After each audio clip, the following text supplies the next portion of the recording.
ఆంధ్రప్రదేశ్‌లో 2 కేసుల్లో హైకోర్టు చేసినటువంటి కామెంట్సు, వాళ్ళు ఇచ్చినటువంటి ఆదేశాలు పరోక్షంగా ఏపీ ప్రభుత్వం మీద రిఫ్లెక్ట్ అవుతున్నాయి.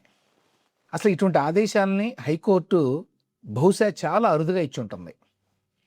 ఈ 2 ఆదేశాల్లో కూడా న్యాయవాదుల పేరు ఇన్వాల్వ్ అయి ఉంది. ఒక కేసులోనేమో స్పెషల్ గవర్నమెంట్ ప్లీడర్ ఇన్వాల్వ్ అయి ఉన్నారు. మరొక కేసులోనేమో ప్రైవేట్ అడ్వకేట్, కానీ కేసు మాత్రం ప్రభుత్వానికి సంబంధించింది. చాలా కీలకమైన కేసు. ఏమిటి ఈ 2 కేసులు అంటే, first case Sai Krishna case. ఏమైంది సాయి కృష్ణ కేసులో? సాయి కృష్ణ తల్లి గాదే విజయలక్ష్మి గతంలోనే ఒక హెబియస్ కార్పస్ పిటిషన్ వేశారు. తర్వాత సాయి కృష్ణ చనిపోయాడని తెలిసింది. కానీ ఆ పిటిషన్ కొనసాగుతోంది, దాని విచారణ. ఆ పిటిషన్లో విజయలక్ష్మి ఏమని కోరారంటే, గతంలో ఈ మొత్తం విచారణని సిబిఐకి అప్పచెప్పాలి అని. అయితే ఈ పిటిషన్ విచారణకు వచ్చినప్పుడు తర్వాత కోర్టులో విజయలక్ష్మి తరఫు లాయర్ ఏం చెప్పారంటే, నాకు తెలియకుండానే ఈ సిబిఐ విచారణ కావాలి అనేటువంటి పిటిషన్ దాఖలైంది, కాబట్టి సిబిఐ విచారణ ఏమీ అవసరం లేదు అని చెప్పారు. అంటే విజయలక్ష్మి గారి తరఫు లాయర్ చెప్పారు ఆ మాట కోర్టులో. ఆ లాయర్ గారి పేరు కోగంటి రిత్విక. అయితే తర్వాత పరిణామాల్లో ఏమైందంటే, తాజాగా నిన్న విజయలక్ష్మి వేరే లాయర్ని పెట్టుకున్నారు. ఆ వేరే లాయర్ హైకోర్టులో ఏమని చెప్పారంటే, న్యాయమూర్తుల ముందు, గతంలో లాయర్ గారు సిబిఐ విచారణ అవసరం లేదు అని చెప్పి విజయలక్ష్మి గారు చెప్పినట్టుగా ఎఫిడవిట్ వేశారు. అది తప్పు. అది విజయలక్ష్మి గారికి తెలియకుండా జరిగింది. అంతేకాదు, ఆ తర్వాత ఈ గాదే విజయలక్ష్మి గారు లాయర్ని మార్చుకున్నారు, నన్ను లాయర్గా పెట్టారు. నన్ను అంటే గుడివాక వాసుదేవుడు అని ఆయన లాయర్.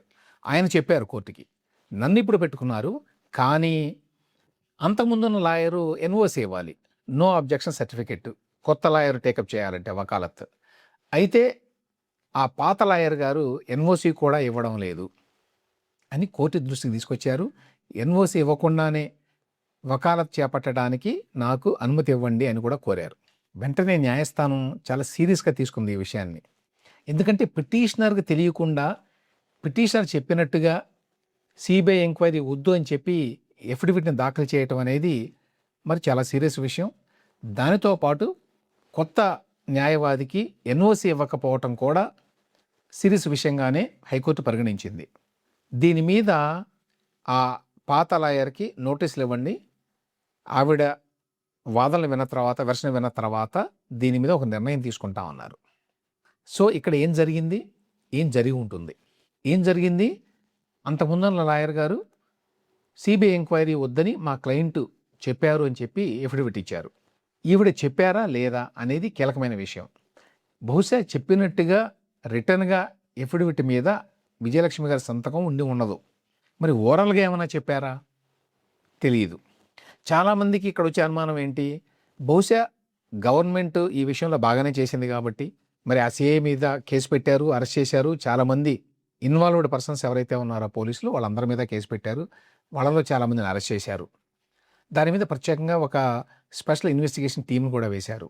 ఇవన్నీ జరిగినాయి కాబట్టి విచారణ రాష్ట్ర ప్రభుత్వ ఆధ్వర్యంలోనే సక్రమంగా జరుగుతోంది అనే ఉద్దేశంతో సిబిఐ విచారణ అవసరం లేదు అని చెప్పి ఆవిడ చెప్పి ఉంటారు అని చెప్పి గతంలో అనుకున్నాం అది వచ్చినప్పుడు.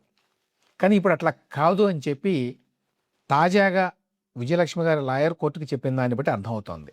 ఇక్కడ అంతకుముందు లాయర్ గారు ఉద్దేశపూర్వకంగా చేశారా, లేదు ఈవిడ ఓరల్గా చెప్పి అట్లా చేశారా అనే విషయం మనకు తెలియదు. అది కోర్టులో తేలాల తర్వాత. అయితే సెకండ్ ఆస్పెక్ట్ ఏమిటంటే, సిబిఐ విచారణ కావాలి అని చెప్పి విజయలక్ష్మి గారు ఎందుకు కోరుతున్నారు? ఆవిడకి కావాల్సింది ఏమిటి? ఏమీ జరగలేదు అంటే సిఐ నాగరాజు కాదు మరెవరైనా ఇందులో ఇన్వాల్వ్ అయి ఉన్నారు అనేది ఆవిడ ఆరోపణ. ఎందుకంటే అంతకుముందు ఎప్పుడూ కూడా ఆవిడ సిఐ నాగరాజు మీదనే ఆరోపణ చేశారు. ఆయనే ప్రధాన ముద్దాయి ఇందులో అన్నట్టుగానే మాట్లాడారు ఆవిడ. ఆవిడిచ్చిన అనేక ఇంటర్వ్యూల్లో.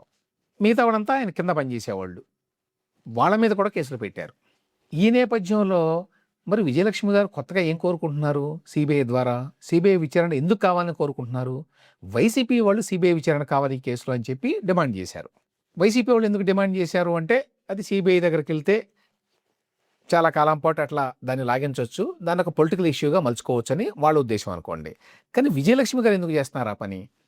ఇక్కడ బహుశా అటు వైసీపీ ఇటు తెలుగుదేశం ఇద్దరూ ఆవిడని ప్రభావితం చేయడానికి ప్రయత్నించారా? ముందు సిబిఐ ఎంక్వైరీ కావాలని, తర్వాత వద్దని, మళ్ళీ కావాలని విజయలక్ష్మి గారు తన మనసు మార్చుకున్నారా? ఈ అనుమానాలు వస్తాయి. అయితే మొత్తంగా ఏమిటంటే ఈ విధంగా చేయటం వల్ల పరోక్షంగా అధికారంలో ఉన్నటువంటి టీడీపీ లేక టీడీపీ నాయకులు ఎవరైనా మరి విజయలక్ష్మి గారిని ఇన్ఫ్లుయెన్స్ చేసి ఆ విధంగా చెప్పించారా గతంలో? తర్వాత మళ్ళీ ఆవిడ మనసు మార్చుకున్నారా? ఏం జరిగింది అనే విషయాలు ఎప్పటికీ బయటికి రాకపోవచ్చు. కానీ ఈ మొత్తం వ్యవహారంలో ఈ కోగంటి రిత్విక అనేటువంటి లాయర్ గారైతే చాలా చిక్కులో పడ్డారని చెప్పాలి. ఇక రెండవ కేసు, ఇది కూడా చాలా విచిత్రమైన కేసు. ఇది గవర్నమెంట్ స్పెషల్ ప్లీడర్గా ఉన్నటువంటి ఎస్ ప్రణతి గారికి సంబంధించింది. ఇంకా చాలామంది ఇన్వాల్వ్ అయి ఉన్నారు ఇందులో. ఏమిటి ఈ కేసు అంటే, కాకినాడలో మున్సిపల్ కార్పొరేషన్కి చెందినటువంటి స్థలం, అక్కడ ఒక గోడ కడుతున్నారు. అయితే అది మున్సిపాలిటీ వాళ్ళది కాదు, దాన్ని కట్టడం వల్ల మాకు ఇబ్బంది అని చెప్పి ఒక ఇద్దరు కోర్టుకు వెళ్ళారు. ఎప్పుడో 2015లో అన్నట్టు ఇది. అయితే జయేంద్రనగర్ సంక్షేమ సంఘం అని చెప్పి మరొకళ్ళు ఈ కేసులో ఇంప్లీడ్ అయ్యి వాళ్ళు ఏమని ప్లీడ్ చేశారంటే, ఈ స్థలాన్ని మేమే ప్రజా ప్రయోజనాల కోసం కాకినాడ మున్సిపల్ కార్పొరేషన్ వాళ్ళకి ఇచ్చాము, కాబట్టి ఇది ప్రైవేట్ వాళ్ళకి ఎటువంటి హక్కు లేదు అని చెప్పి వాళ్ళు కూడా ఇంప్లీడ్ అయ్యారు.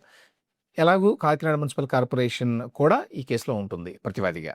అయితే మొన్న జనవరిలో ఏం జరిగిందంటే, అటు ఇది మా స్థలము, మా స్థలంలో గోడ కడుతున్నారు అని చెప్పి ఎవరైతే కోర్టుకు వెళ్ళారో వాళ్ళు, వాళ్ళతో పాటు ఈ జయేంద్రనగర్ సంక్షేమ సంఘం తరఫున వాళ్ళు, అలాగే కాకినాడ మున్సిపల్ కార్పొరేషన్ వాళ్ళు అందరూ ఒకే మాట మీదకి వచ్చారు. ఏమని? అబ్బబ్బే మేమేమి జోక్యం చేసుకోం ఈ విషయంలో, మేము వదిలేస్తాం అని చెప్పి కాకినాడ మున్సిపల్ కార్పొరేషన్ వాళ్ళు చెప్పారట. ఈ జయేంద్రనగర్ సంక్షేమ సంఘం వాళ్ళు, అలాగే అంతకుముందు కేసు వేసినటువంటి మరొక ఇద్దరు, వీళ్ళందరూ కూడా మేమంతా ఒకటే అభిప్రాయంతో ఉన్నామని చెప్పి కోర్టుకు చెప్పారు. అప్పుడు కోర్టు ఆ పిటిషన్లని డిస్పోజ్ ఆఫ్ చేసింది. ఇప్పుడు కోర్టు వారు కనుగొన్నది ఏంటంటే, కొత్తగా వచ్చిన పిటిషన్ కారణంగా అందరూ కొమ్మక్కయ్యి ప్రభుత్వ స్థలాన్ని దోచుకోవడానికి ప్రణాళిక వేసినట్టుగా కనిపిస్తోంది అని. 15 కోట్ల రూపాయలు అవుతుందట ఆ స్థలం. ఆ స్థలం మీద మాకేమీ హక్కులు లేవు, మేము వదిలేస్తాం అని చెప్పి కాకినాడ మున్సిపల్ కార్పొరేషన్ వాళ్ళు ఎందుకు చెప్పారు? దీని వెనక జరిగిన వ్యవహారం ఏంటంటే, అంతకుముందు ఈ జయేంద్రనగర్ సంక్షేమ సంఘం తరఫున లాయర్గా ఇప్పుడు గవర్నమెంట్ స్పెషల్ ప్లీడర్గా ఉన్నటువంటి ఎస్ ప్రణతి గారు ఉన్నారు. ఆ తర్వాత ఆవిడ 2025లో స్పెషల్ గవర్నమెంట్ ప్లీడర్ అయ్యారు. అయిన తర్వాత ఆవిడ ఆ కేసుని వదిలేసుకున్నారు, గవర్నమెంట్లోకి వచ్చారు కాబట్టి. కానీ ఆ కేసు ఎవరికి వెళ్ళిందంటే, ఆవిడ భర్త, ఆయన కూడా లాయరు, రాహుల్ చౌదరి అట ఆయన పేరు, ఆయనకు వెళ్ళింది. ఇప్పుడు ఆరోపణ ఏమిటంటే, అంతకుముందు ఇది మా స్థలం అని చెప్పి క్లెయిమ్ చేసినటువంటి కాకినాడ మున్సిపల్ కార్పొరేషన్ ఇప్పుడు మాకేమీ హక్కులు లేవు అని చెప్పి వదిలేసింది. అంతకుముందు వేసినటువంటి ఎఫిడవిట్కి వ్యతిరేకంగా ఇప్పుడు కోర్టులో చెప్పింది. ఎవరు చెప్పారు అంటే, ప్రభుత్వం తరఫున లాయర్ కదా ఆ మాట చెప్పేది కోర్టుకి.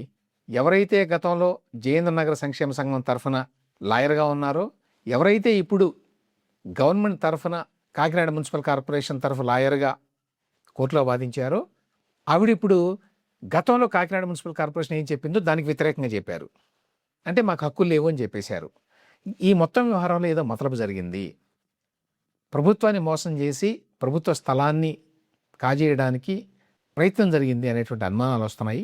అందువల్ల దీని మీద ఏసీబీ వాళ్ళు విచారణ జరపాలి, ఒక ఐజీ ర్యాంక్ అధికారిని దర్యాప్తు అధికారిగా నియమించాలి, 12 వారాల్లోగా దీని మీద రిపోర్ట్ ఇవ్వాలి అని చెప్పి హైకోర్టు న్యాయమూర్తి జస్టిస్ హరినాథ్ గారు ఆదేశాలు ఇచ్చారు. ఇది కూడా దాదాపుగా అన్ప్రెసిడెంటెడ్ అని చెప్పొచ్చు, కనీసం అత్యంత అరుదు అని చెప్పొచ్చు. గతంలో ఎప్పుడూ జరగలేదు అనే విషయం మనకు తెలియదు. కానీ కోర్టు ఈ విధంగా లాయర్ల మీదే విచారణ చేయండి అని చెప్పి ఆదేశాలు ఇవ్వడం మాత్రం ఇటీవల కాలంలో ఎప్పుడూ వినలేదు. ఇక్కడ ఈ కేసులో ప్రభుత్వ లాయర్ మీదే కొన్ని ఆరోపణలు రావటం అనేది సహజంగా అది ప్రభుత్వానికి కూడా చెడ్డ పేరు. ఈ 2 కేసుల్లో నిజాలేంటో ఈ విచారణ పూర్తయిన తర్వాత కానీ తెలియవు. ఏదేమైనప్పటికీ ఆంధ్రప్రదేశ్ హైకోర్టు ఈ 2 కేసుల్లో ఇటువంటి ఆదేశాలు ఇవ్వడం ప్రభుత్వానికి ఇబ్బందికరమైన విషయమే.